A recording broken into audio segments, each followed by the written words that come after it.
Acting District Commander of Auckland City, Inspector Jim Wilson, National Strategic Advisor Pacifica, Inspector Peter Stokes, from the Police National Headquarters in Wellington. Māori Responsiveness Manager of Auckland City, Inspector Scott Gemmell, Detective Inspector Uriah Wakaruru of Auckland City sends us apologies, he could not be with us today. Detective Inspector Tofilawa Fanamanu Vaialoa of Counties Manukau, all commissioned officers, Inspector Jackie Whitaker, Inspector Fata William Fanene, Inspector Grant Tesla, and Inspector Regan James. Senior Sergeant David Lomatea, Senior Sergeant Steve Smith, Judith Fruin of Northern Communications, and all non-commissioned officers. So is the rest of the high-performing New Zealand police staff, both sworn and non-sworn. I acknowledge here Richard Takapautoro and members of the New Zealand Police Pacific Advisory Group for each district of Tamaki Makaurau.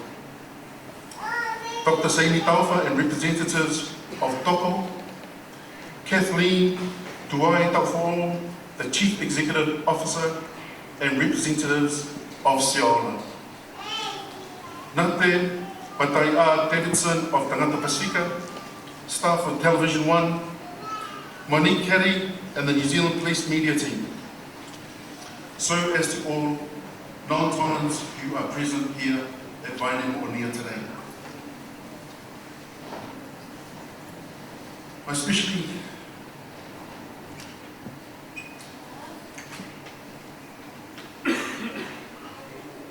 acknowledge the first Tonan Inspector of the New Zealand Police, Inspector Siasi George Fanamanu, his beautiful wife, Mrs. Michelle Fanamanu, and his family. Kolomatani and Whevana, heads of his paternal and maternal kāinga. I acknowledge the presence of Tony Solomona, a devoted brother of Inspector Fanamanu.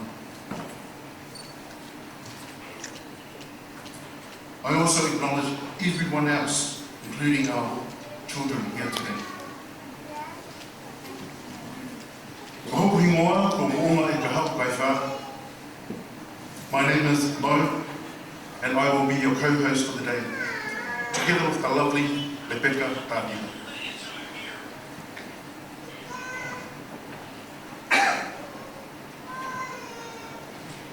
Tala mo ka kui,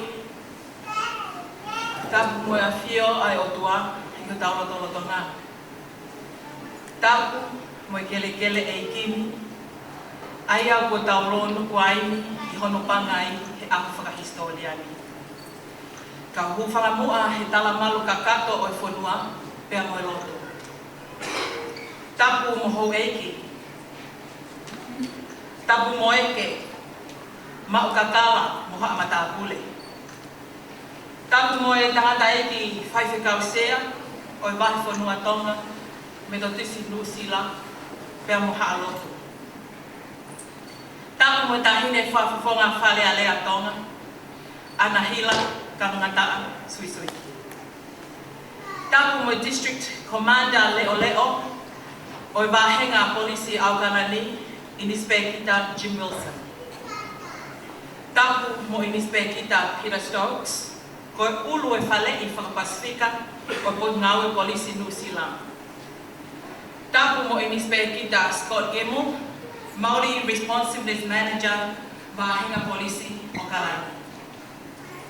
Tapu mo Inspector Whakatotolo, Tofilau, Whaamanuia, Vaaetua, me Vahenga Polisi, Counties Manukau. Ka watu mo kau ma o lunga kotoa o ngawe polisi Lusila. Pehe mo kau polisi, mo kau ngawe kotoa o ngawe Lusila o mo mea he.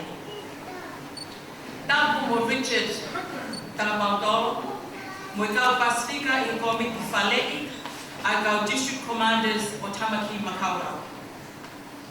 Tapu mo Dr. Seini Taufa, mo kau ngawe me toko. Tapu mo tale kita o siaola, Kathleen Tuai o mo kau ngawe. Tapu mo siya tau kai a toma kotoa o tau he mau o hol waine mo nia. Tapu mo sola mo bulan ko fio I pangaini. Tapu mabahe ki fuafua I respect kita toma. O pot ngawe polisi Lusila. Ini respect kita siausi Fanamanu.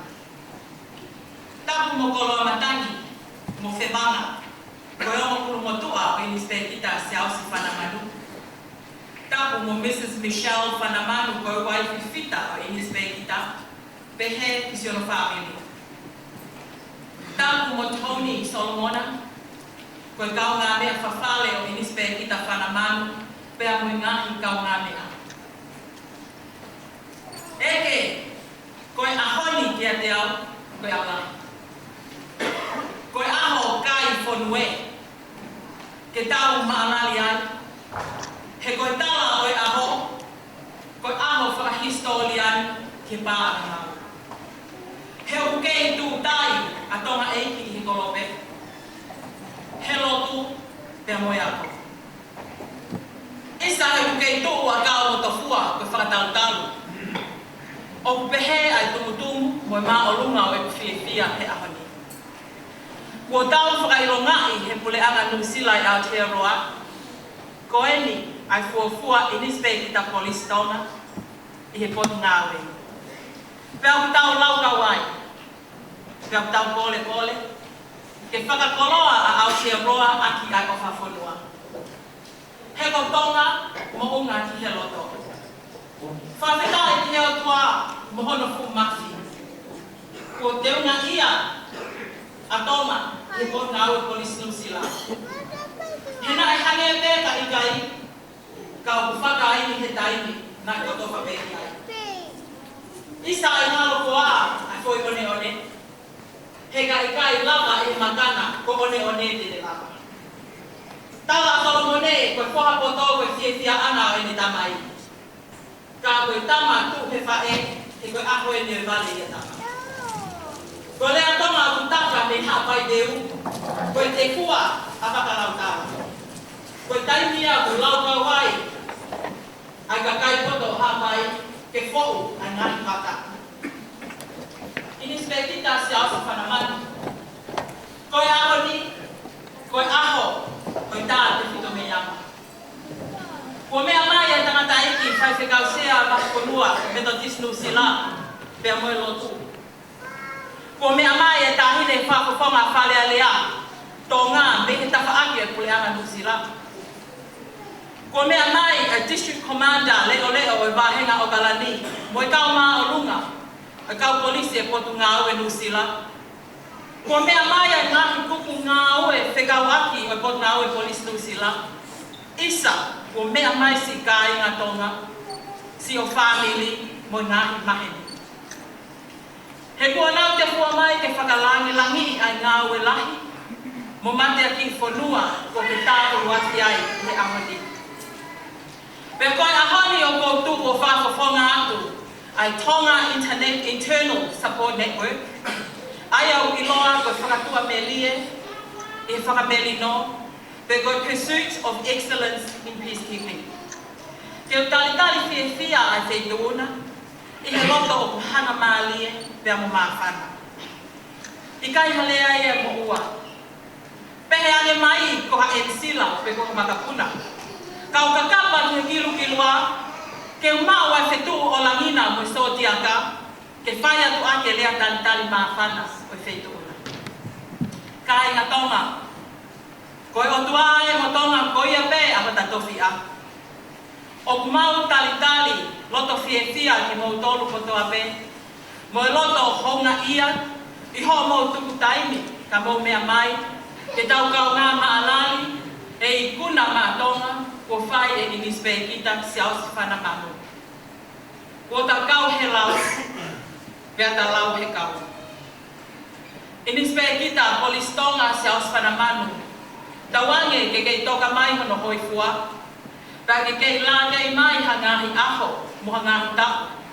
Ke whakaitia kei tuuna he fua whatongia, mo mate aki he potu ngā weni, iyo, ke hoko hoko atu o whakakoloa a Aotearoa, aki ai ofa whanua. Eke ka wafe moa he lea whakapilitania, ke tali tali si o tau ka ina mure. First and foremost, I acknowledge the presence of the Almighty God in our midst. Distinguished guests, looking around our valley today, I am in awe and we praise the Lord because of the blessings of your collected presence today. Many of you have made a huge effort to join us today and have travelled from afar. On behalf of the Tonga Internal Support Network of the New Zealand Police, we are deeply appreciative and we offer you our most grateful, heartfelt, the grandest, warmly and most friendliest Tongan welcome from the only Kingdom of Tonga. Yes, that's the jewel of the Pacific. We are deeply honoured to welcome you all.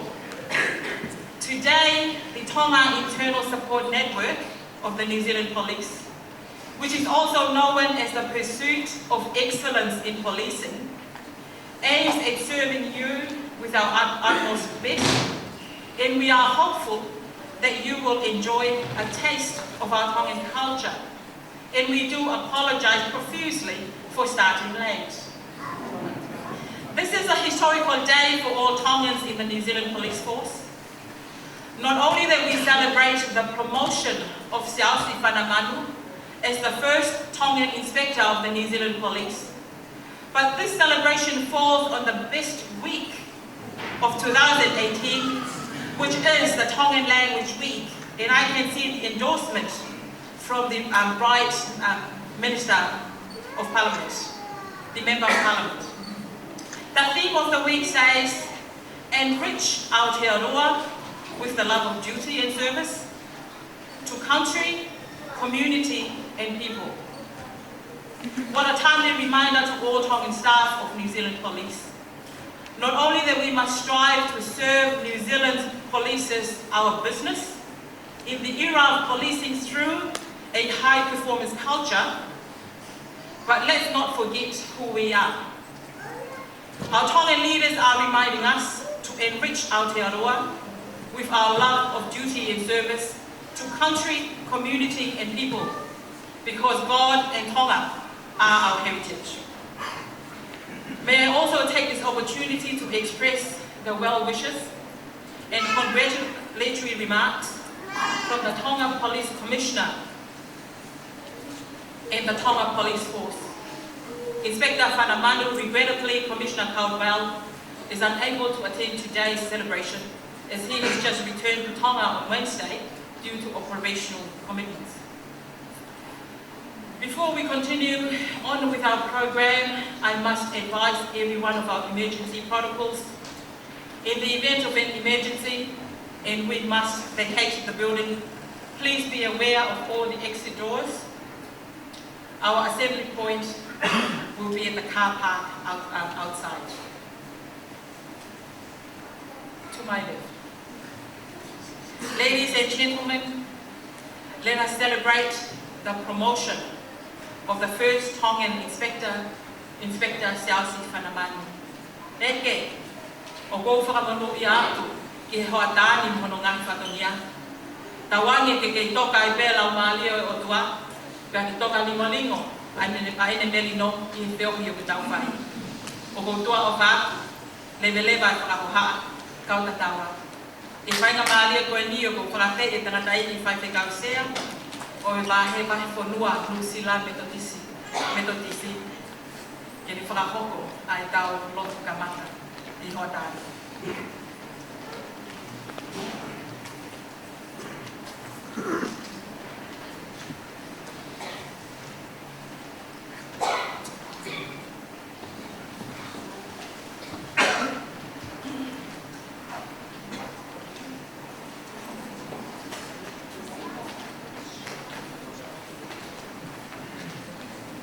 Greetings. Mare la Marie, in Spegita, let us put our hands together in praise of God for Michelle and also George Fanamanu.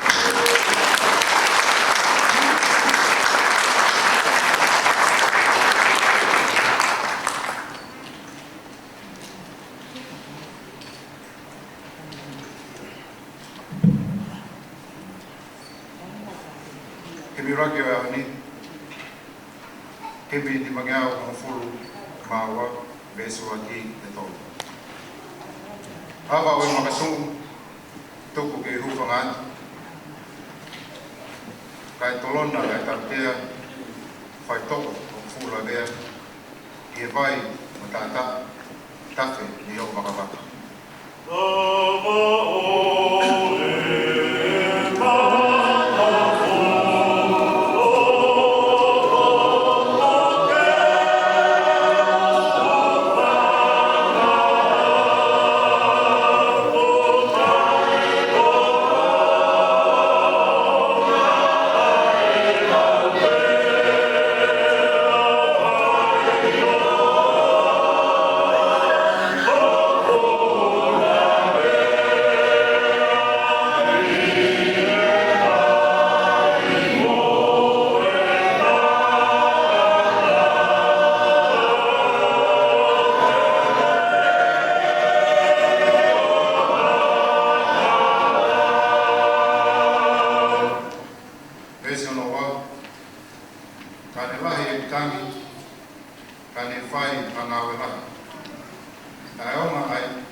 Polvola e lau magitato le pompomini uhaya ia whakamotua ia Rock Samuela Matano e koe vesi ono e no ngofur matolu Ai pe o wharea.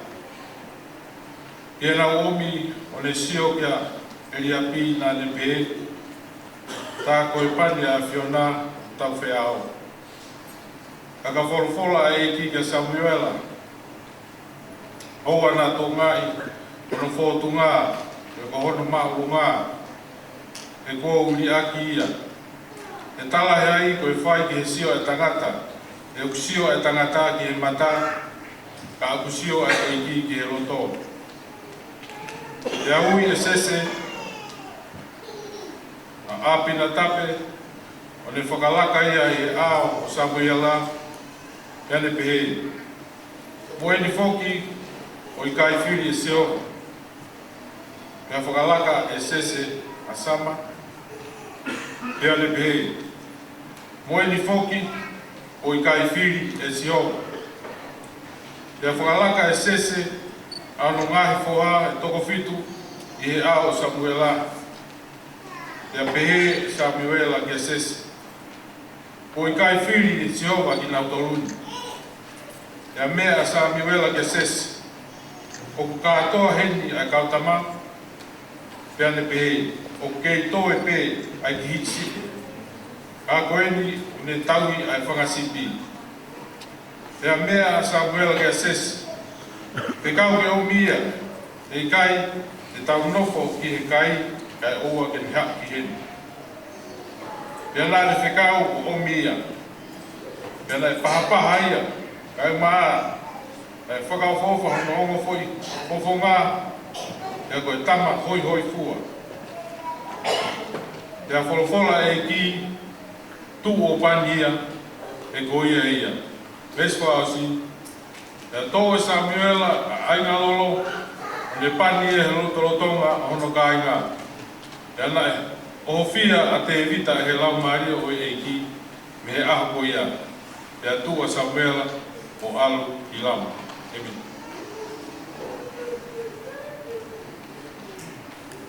Our Bible scripture today is in the first book of Samuel, chapter 16, verse 6 to 13. First verse. When they arrived, Samuel took one look at Eliab and thought, here he is, God's anointed. But God told Samuel, looks aren't everything. Don't be impressed with his looks and stature. I've already eliminated him. God judges persons differently than humans do. Men and women look at the face. God looks into the heart. Jesse then called Abinadab and presented him to Samuel. Samuel said, this man isn't God's choice either. Next, Jesse presented Shammah. Samuel said, no, this man isn't either. Jesse presented to him his 7 sons to Samuel, and Samuel was blunt with Jesse. God hasn't chosen any of these. Then he asked Jesse, is this it? Are there no more sons? Well, yes, there's the runt, but he's out tending the sheep. Samuel ordered Jesse, go get him. We're not moving from this spot until he's here. Jesse sent for him. He was brought in, the very picture of a health, bright-eyed, good-looking. God said, up on your feet, anoint him. This is the one. Samuel took his flask of oil and anointed him, with his brothers standing around watching. The Spirit of God entered David like a rush of wind, God widely empowering him for the rest of his life. Samuel left and went home to Ramah.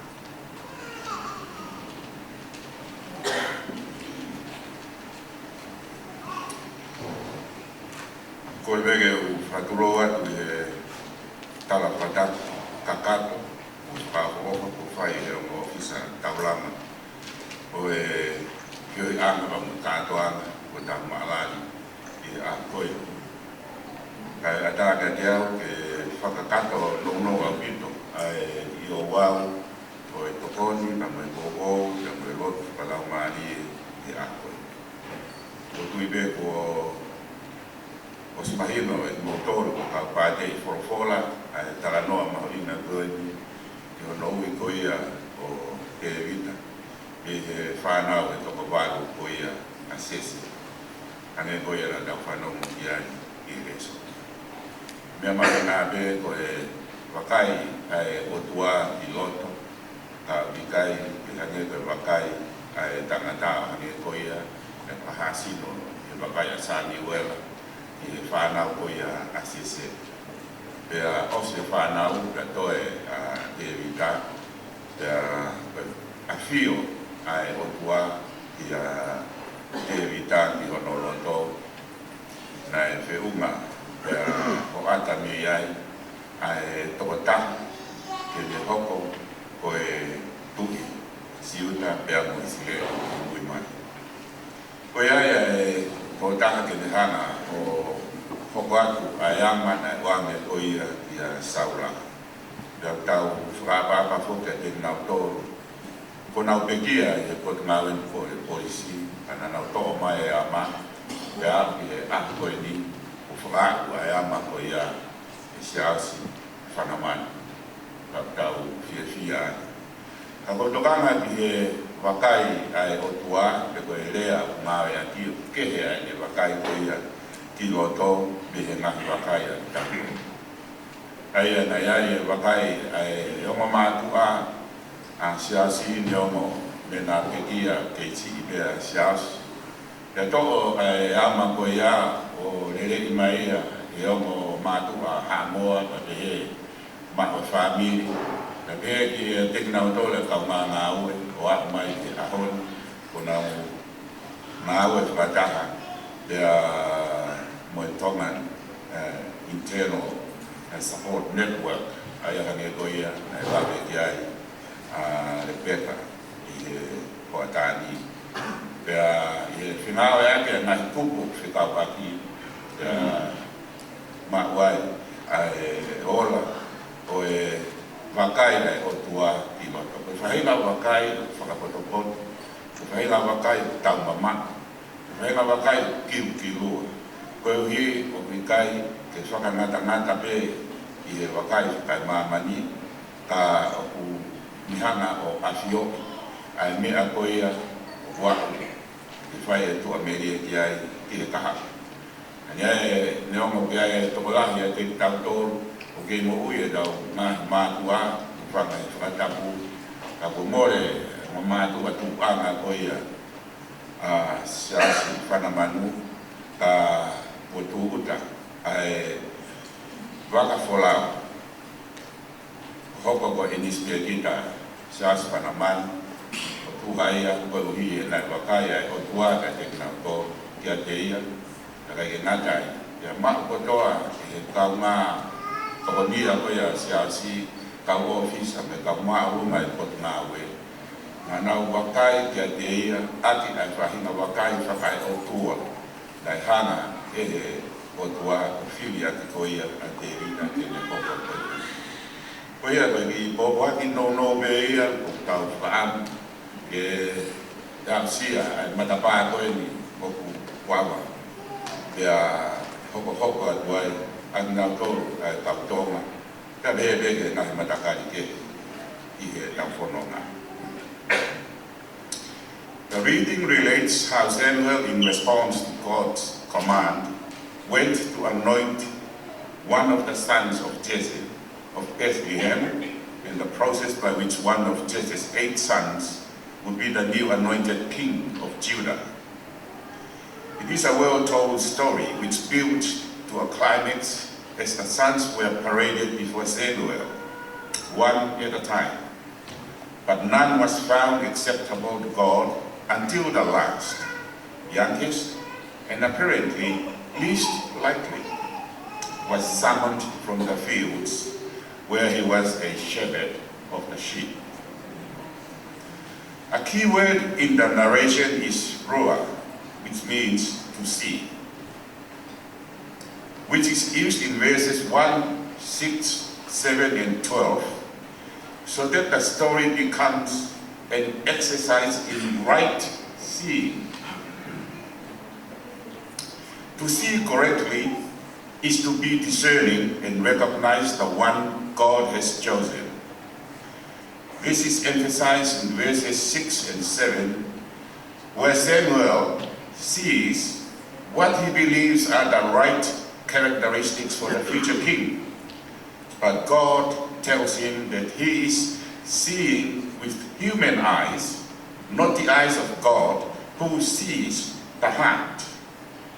In verse 12, the word is used in participial form to indicate that David was of good looks, handsome, like some of us here,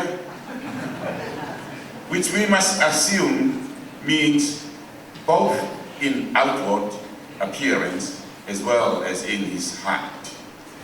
So he is anointed, and the Spirit of the Lord came upon him with power. And it is such call and the wisdom of seeing that God has looked through the eyes of the New Zealand police officers and ranks and couldn't do otherwise but to let the blessing which Charles Fanamanu, Inspector George Fanamanu, reads today. And of course, and that's an opening fountain, not only for the Tongans, but also Pacifica police officers and into the future. Let us pray. Almighty God, our Heavenly Father, who sees all things which you have created, look upon this gathering and pour your blessings on all of us, especially Inspector George Fanamanu, Michelle, and the family. We give you thanks and praise that you have seen George like as you have seen the prophet Jeremiah even before he was conceived.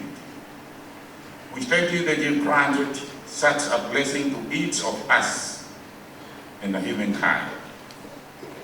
We thank you that the leaders and authorities of the New Zealand police have seen in George what you have always seen in him. Some of us were so fortunate to have parents work with us to start a career and a family, but not George.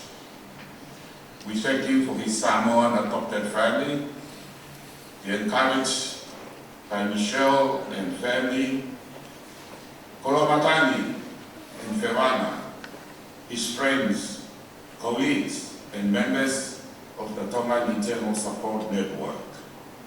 We thank you that they all saw what you have always been seeing in Inspector George. Lord, we pray that you will enable us to see the hidden beauty within each of us as you have revealed in George's life. May we give to Caesar what is Caesar's, and to you what is yours. Teach us, touch us, inspire us, breathe into us, lead us and reveal to us that it is your image within us in which we were created that give us all the beauty and also the call as George has answered in Jesus Christ. We commit Inspector George Fanamanu, his family, the distinguished leaders and ranks who are here, together with all of us. And also, if this prayer is not good enough, may we be with the prayer that was said earlier in the week in Parliament by Anna Hila Kanananas this week. We ask this in the precious name of Jesus Christ our Lord. Amen.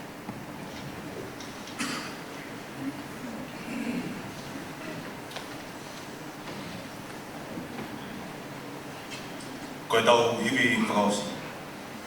Himi. Himi whangeau pitunga fulu ma fitu, vesu laki. E koe kutala eni, iha koe pelelei, o ku ia atonai, o ku ngahi matawai. Eko tala.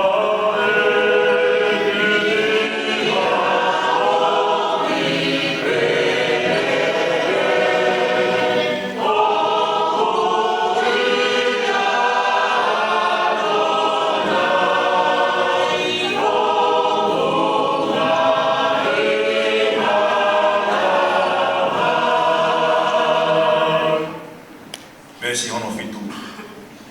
Te nofo mahu te kai mo inu pe o ku ia atonai o ku ngahi matapai.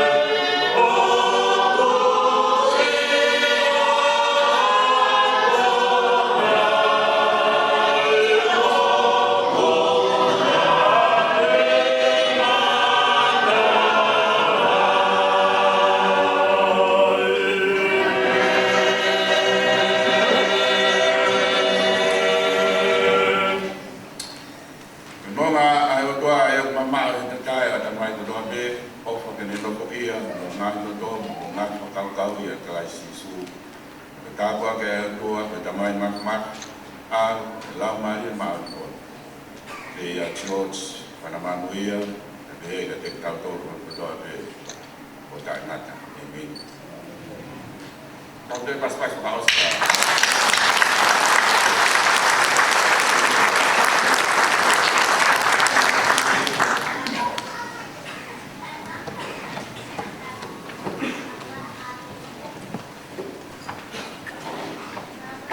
Tādai ki whaiwhikau sea, whawhitai e mea o whawhungani taha, pea mo tūki mua taha mai i nispe ki ta, koe kau ngā ue tonga kotoa, e pot ngā ue. He usio pea e ki he loto. Kau ka whiwheka e whikauna e ki e toko ni mai. Ke mau toko hake peo fua, ka ke mau nofu atu no whai. Pea mau lea he mau toe, ke whai no whina ngā lote. It is a Tongan's treasure. It's just to give a whakamalo, just to give thank you. We therefore thank you, Reverend Tevita Finau, for a spiritual lesson and reminding us that the Lord does not look at the things that people look at, but He looks at the heart. So this is the challenge that you have lived with the first Tongan Inspector, Scouse Fanamanu, and so is the members of the Tonga Internal Support Network. We are challenged to guard our hearts and make sure that our hearts are in line with the Lord's will. Let's move on to the next item on our program, which is the Kava ceremony, also known as the Ilo Kava. Our talking chief is Eke. And I'll invite the Eke, also known as Detective Finau Pau. He is our talking chief for today, to come forward and ensure that the seatings and everybody are seated.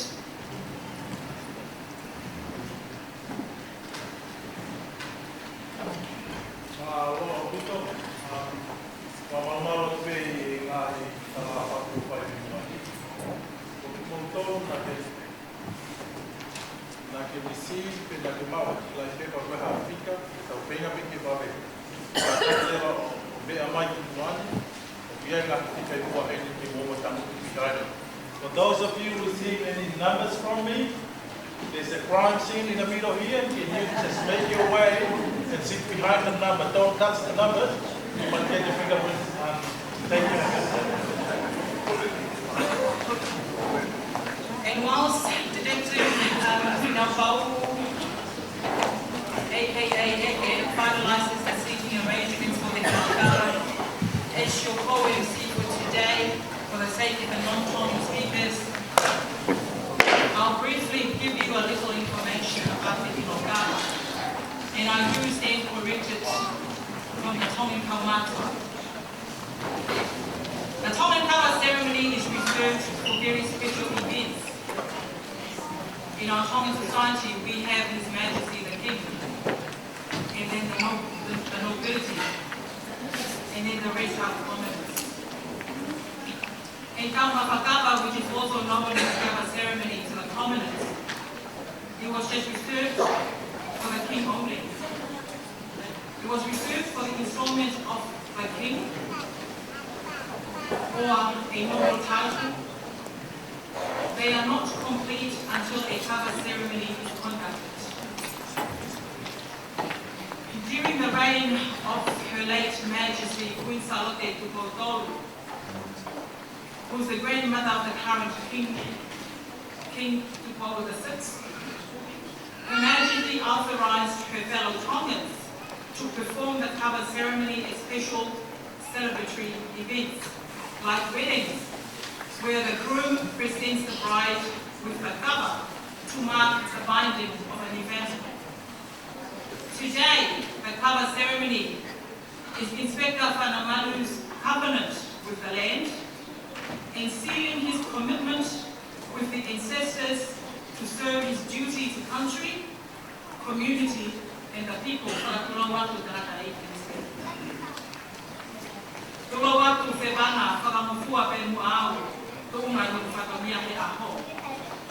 I've just sought Fevana's permission to allow me to tell you part of his family's tale. Fevana is the head of Inspector Fanamanu's maternal family, and in my humble opinion, Fevana owns the legend of Kava, the plant. Eke koe panga ipe o koe, I whakailonga mai te kai te waka. The legend of Kava and its origins come from the island of Eweiki, where Inspector Fanamanu's maternal family are from. Lived in the island was a family, a father, a mother, and their only daughter. Their leprous daughter, and her name was Kava.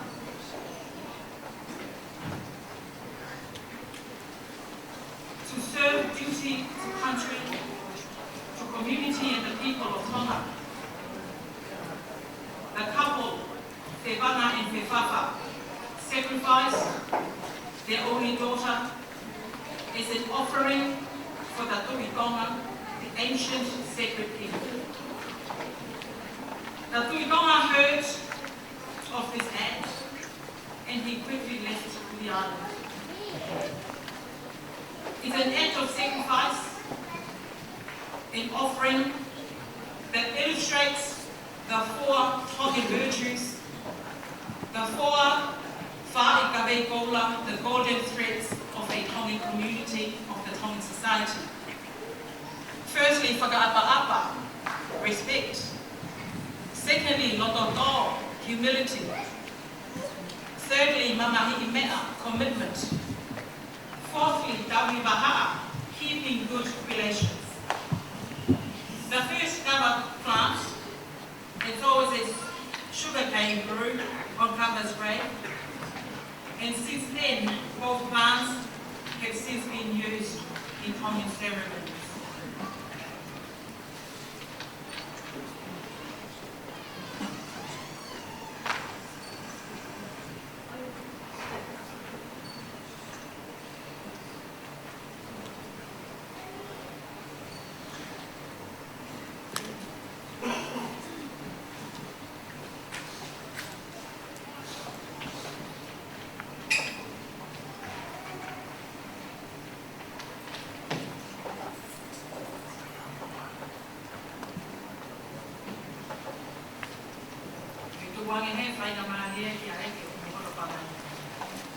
I'll pass it on now to Eke, who's in charge of the Eokapa today.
siege, the toa will become a plant to celebrate from what perspective we see ourselves.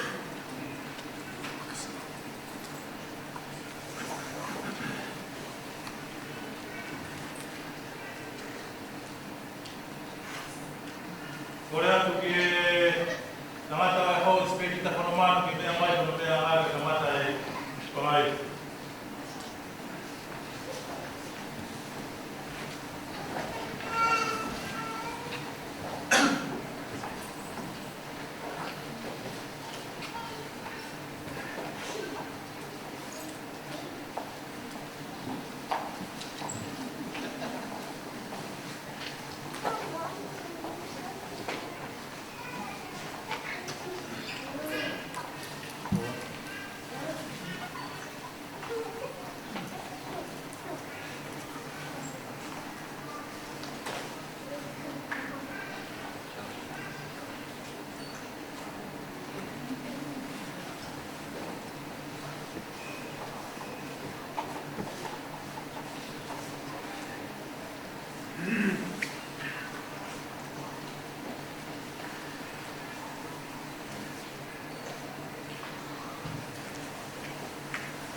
Koito!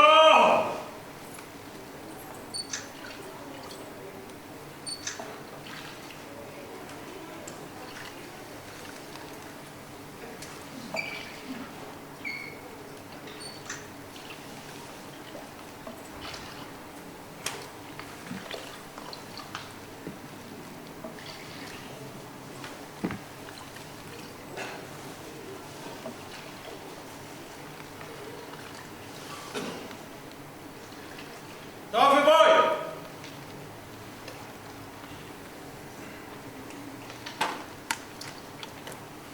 Paul! Paul, puoi affogare tutto?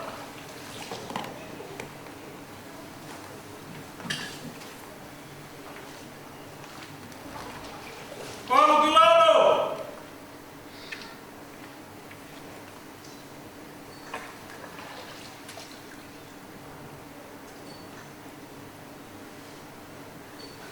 Che hai alle fau?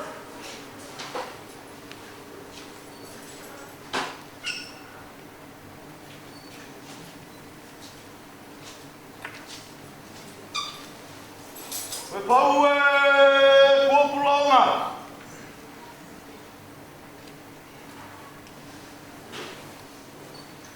Patapu ke a pio ai a tua mākama piho da loto ngā. Ofa ke a tā, ofa ke mafua. I tongia mua e whatongi ani, i hono whakamato ia e nāu e koko. Pawhita, mauruta pēa e potu ngā ue i e honi. Whairongai i a ho o tōtō iwi. Ho mātea, mo i kitaki kua ke potu aki, ai aho whakakoroa koe ni. O pu fia e komisiona o i potu ngā ue. Whakawhama mai e Inspector Stokes. O mawhana ai loto o i komanda a, leo o whahoko mai e Inspector Wilson. Pea mo i tangata whenua, Inspector Gamble. Pea whawhawha whakheri.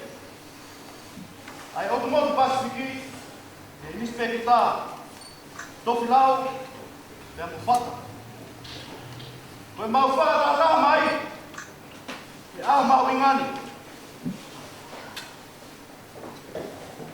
I tau kanga hiva walu ni mā. Nā ke fuakawa ai ki a Sihova, no ki he tuunga koe office, e ke puke, mo tauni ai meri no i a kero. Ho kua whatongi a, whakakakato me irangi ai mea hono kodoa. Talu mei ai, mo whai mātaki ai kariangi, e tūtu uniko tō pēa kotu māue. E tau mai ana e merie mo nonga ai mea hono kodoa. Nā pui koe, e whakahoko atu e te pui.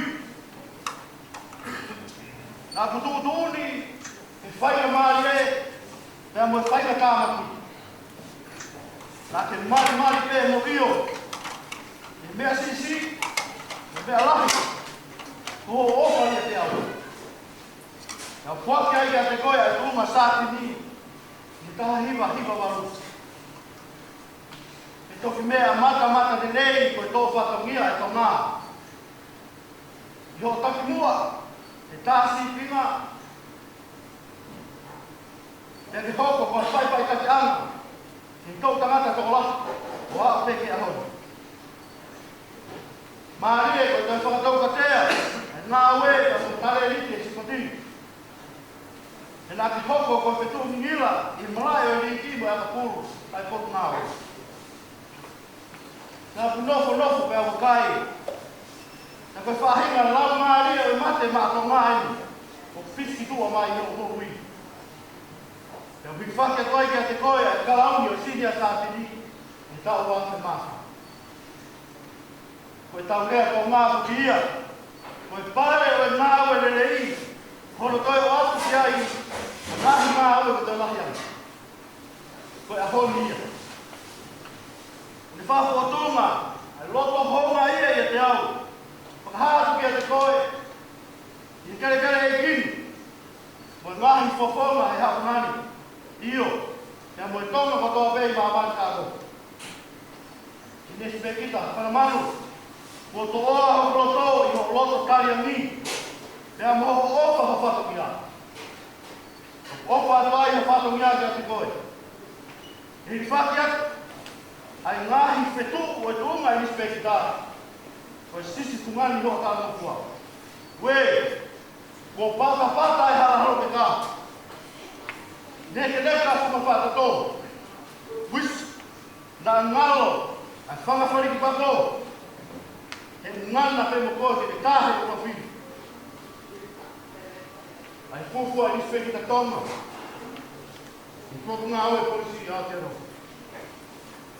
Nisi me kita. Oe la ho kakala. O whakaheka tuake e kua wha. Mana, ai motu e ta sura. Ko tua o tonga ho tatu whia. Whatawangi ki ke mano a hea tua. E ke lotu ko ngāoe. O ku tokolahi ho ka mui aki. E whikai te veive ua. E waweri mai pē. Hata toi heni. E whawhi e kai hatonga. O ewe mai te maara a ho tāwhi ko te whai. Ata kotoa kia ho maulo tōpura ma wofa. E me lewa nā.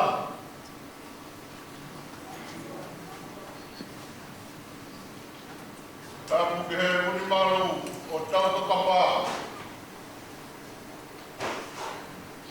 Koe oro waha e o tu sōtia ka. Tāpu ki he wae o matoka. O kei whonga unuai. Ai whauahina. Ka wae kei whai mata. Koe talanga ho taponua. Ka huwhangai koe talamaru e whanua. Kai tuku ke uti e tia. E kuhange koe rea tonga. Koe aho e wale i e tama.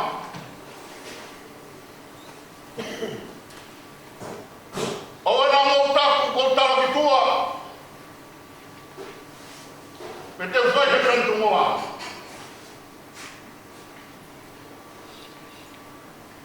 Ka ngone rawa i puna ke.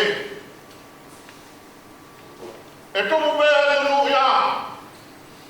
Ha potu te rea ki ai. Hange hango e uhita. O laki kono tāpua.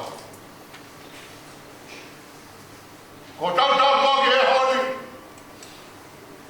O mōni a sione wesle. Ko nea te pū e. Ko ia te kautoro ai o toa.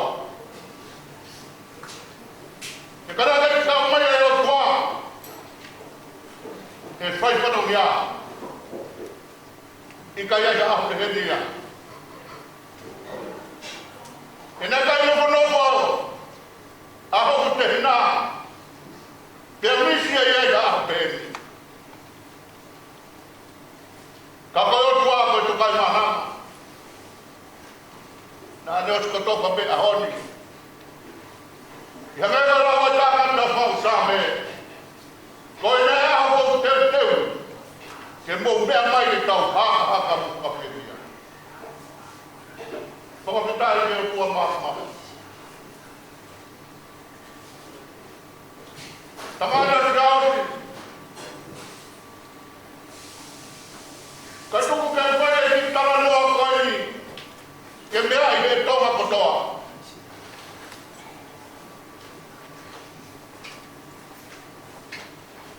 Koe koe a se au sia te rita ahu kowi.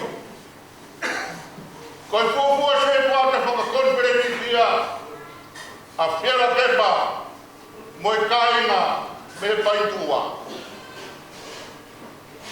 Koe tau atu e konferentia.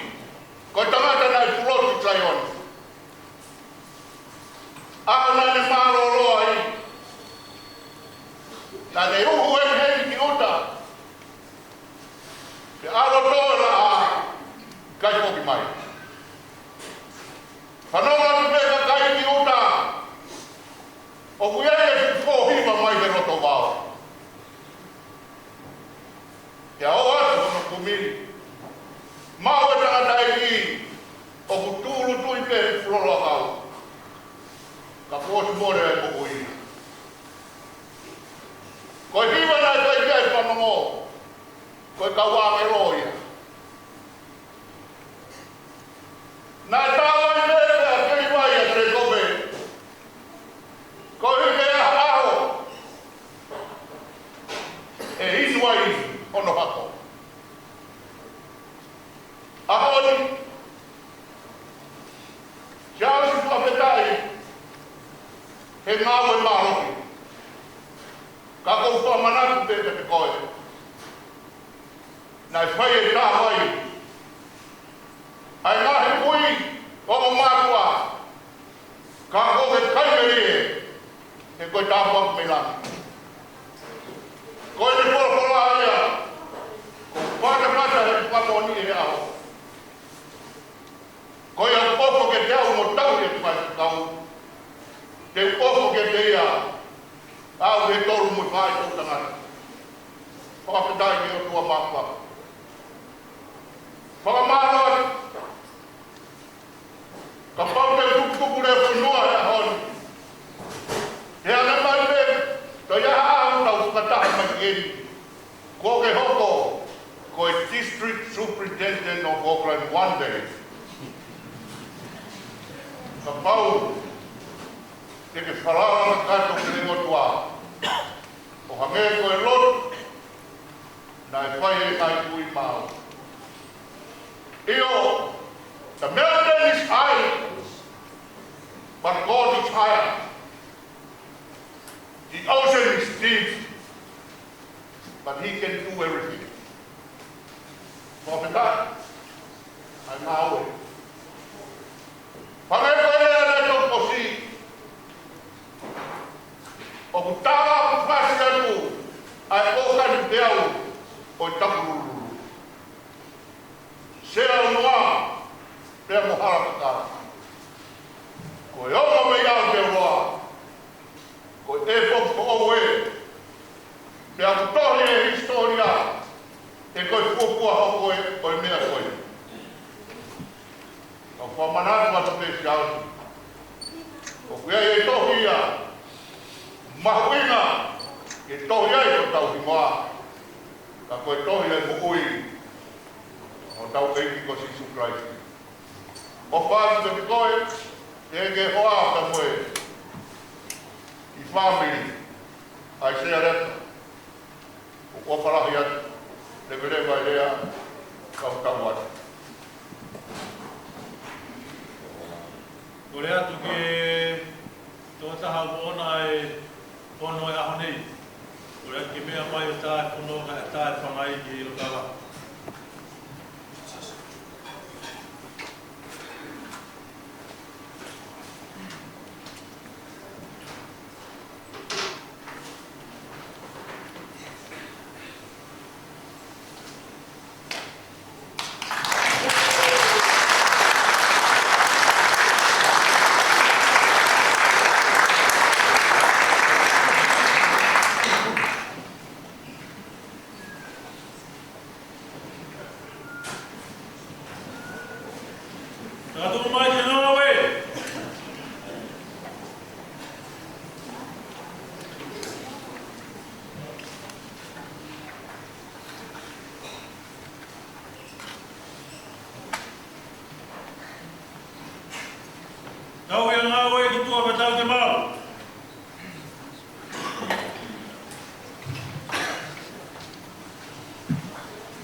Mai Kamani. Tomorrow, give a photo.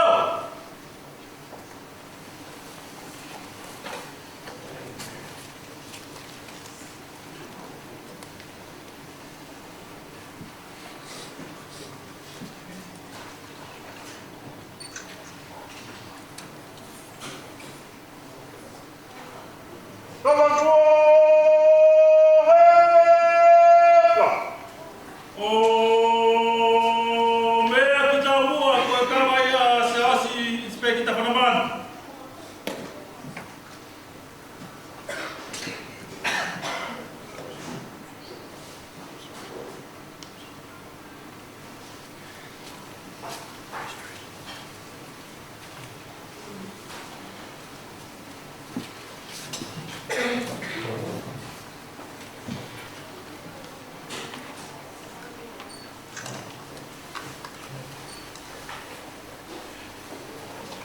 Puti o tua.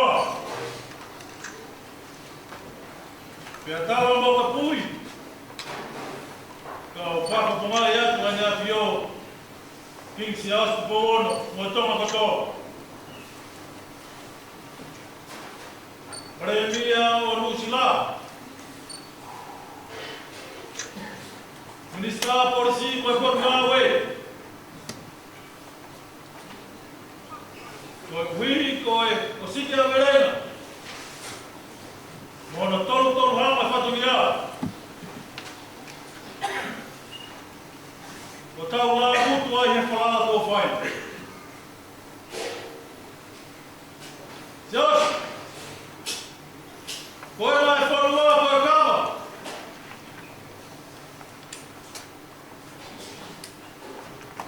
Koe kama nai matu ai.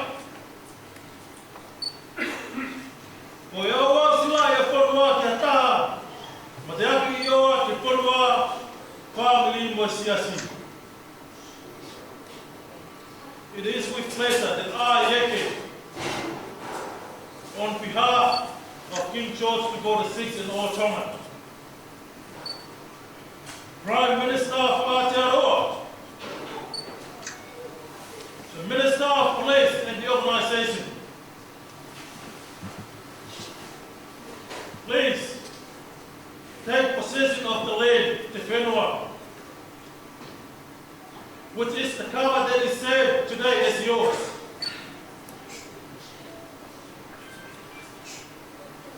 Cover is the fruit of uncountless labor of our ancestors for generations. Your cover is your covenant with the land, Te Whenua. Your cover seals your commitment with our ancestors to save our business.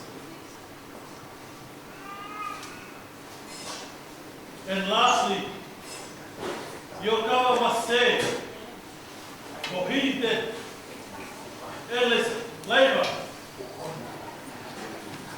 for the land, family and church. Ma'awaho kawa.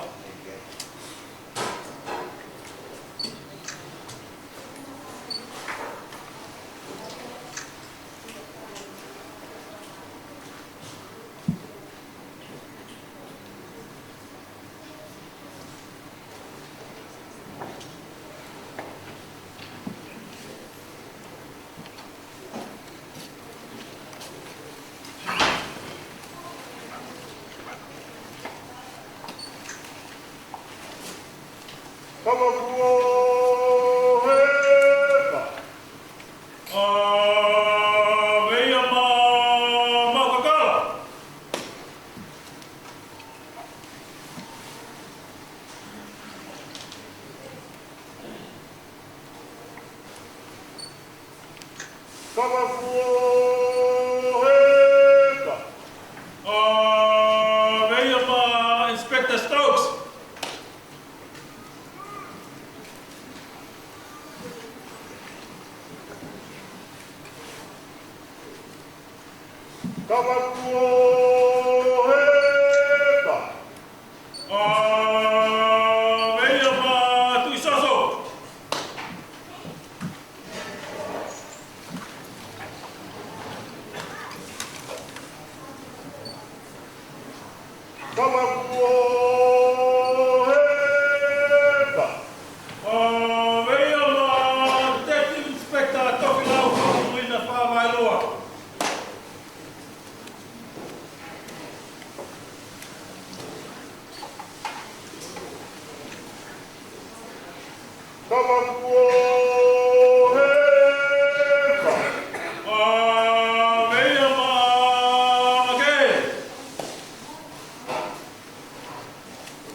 Inspector Fata Fanene.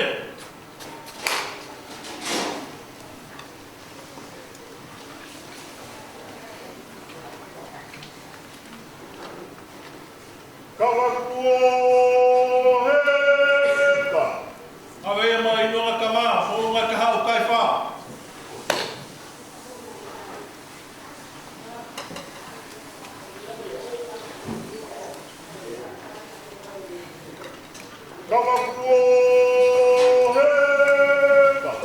Mai mak.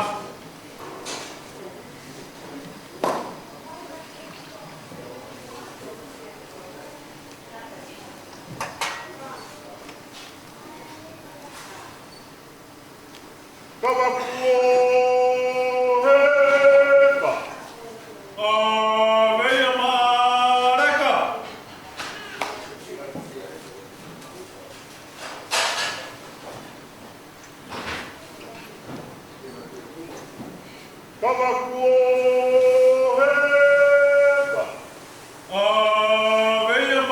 Inspector Scott Campbell.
koe ngata e maukava. Malona mau kava. Malona ngai kava.